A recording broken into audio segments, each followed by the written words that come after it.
How to fix REDnote not working. So hello guys and welcome back to today's video. So let's talk about the verification code that is not being received by people nowadays when they're trying to register in REDnote. Now there are several sources or there are several reasons why this could happen.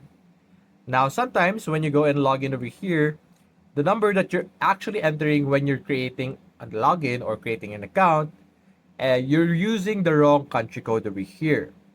Now, if you enter your phone number over here and you forget to fix the country code, of course you won't be able to receive your verification code since it will be sent to another location, another number.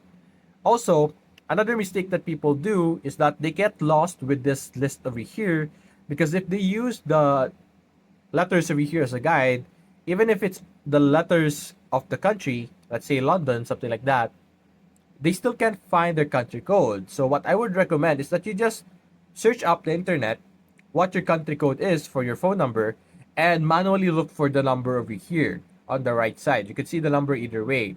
So that's something you should do and to ensure that you select the proper number. Aside from that, the different things that you could do is you could try to clear the cache of your REDnote app or reinstall the REDnote app and be in a location with better signal. So those are the only possible ways that could fix your issue as of now. So that's basically it guys. If you enjoyed this video, leave a like and subscribe. Thanks for watching.